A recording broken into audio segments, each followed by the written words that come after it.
Hello everyone, Dr. Suneel Dhand, internal medicine physician. Welcome to another video.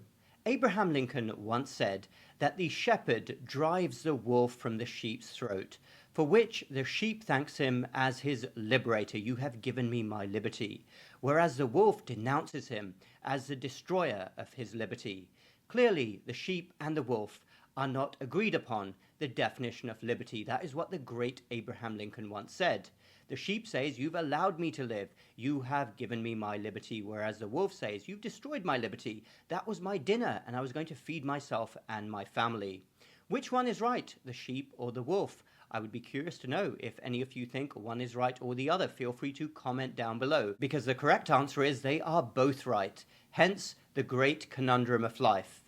Let's talk about the subject of this video, Mr. Fauci. And something he said last week on Capitol Hill. I shared a number of videos with you of his testimony on Capitol Hill when he was rightly asked some very tough questions indeed. And his performance was absolutely abysmal. For somebody who was supposed to be leading the country, in fact the whole world, I found his responses quite terrifying. But there is one segment in particular which I believe says everything about what is going on in Mr. Fauci's head, his character and how he thinks. It's worth listening again for the next few seconds. You think can be done about it? I have to say that I don't see a big solution other than some sort of mandatory vaccination. I know federal officials don't like to use that term. Once people feel empowered and protected legally, you are going to have schools, universities, and colleges are going to say, "You want to come to this college, buddy? You're going to get vaccinated. Lady, you're going to get vaccinated." Yeah. Big corporations like Amazon and Facebook and all of those others are going to say, "You want to work for us, you get vaccinated." And it's been proven that when you make it difficult for people in their lives, they lose their ideological bullshit and they get vaccinated. Did you all hear that? And also his tone as he spoke. That is what he was thinking. That's what was going through his head. And I'm sad to say, as somebody who's within the medical profession, that his thoughts, the way he thinks, is not isolated. Many medical leaders think like this. Many doctors think like this as well. Not all doctors, of course, we shouldn't paint everybody with the same brush, but this is a problem that has existed within the medical profession for centuries. The arrogance, we know best. We want to push our product on you by any means necessary. And they had the green light to do that during the pandemic.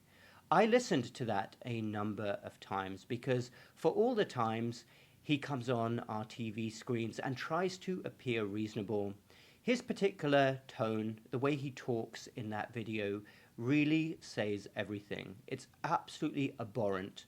A total lack of respect for autonomy, a total lack of respect for the patient. The sheer arrogance was displayed there openly for everybody to see. If you don't agree with me, if you don't do what I say, if you don't help my big pharma buddies make a ton of money as they are doing, they made absolutely billions. If you don't do that, then it is ideological BS, and we're going to make your life very difficult indeed. I'd like you all to always remember that clip for the future, because right now we have a whole host of leaders in place in medicine who have completely the wrong attitude. They are the wrong people to be leading the medical profession. And as long as they are there, nothing else will change. The exact same thing would happen again if another pandemic happened. And it is on each one of us, the general public, to stay awake, to keep speaking up, to fight for autonomy. The medical profession should actually be fighting for patient autonomy, for having patient-centered healthcare. But that's not going to happen. It is going to come from you and drawing the line when something is unacceptable. When a doctor, whatever their position, is saying something which is totally unacceptable. That segment from Dr. Fauci was only within the last 3 years. I'm not talking about 100 years ago. I'm not talking about the 1930s or 40s. This was actually recently, and it gets into the head of a man who was supposedly leading the pandemic response, the head doctor. The only way that we have any chance of avoiding this happening again and getting rid of the people with Mr. Fauci's attitude in power is if the people, the general public, don't let this go. You want good healthcare, you want good leaders in charge whose heart is in the right place. You don't want conflicts of interest, you don't want arrogance, you don't want disrespect. You want to be listened to. The doctor, or the science indeed, is not all-knowing. You know yourself, you know your family, you know your body. You are allowed to ask questions, you are allowed to say no. This is not ideological BS.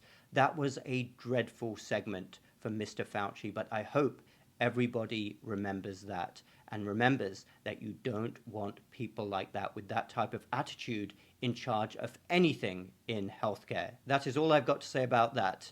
Thanks everyone for watching. Feel free to comment down below. Hit the like button if you like this video and the bell button for more similar videos in the future.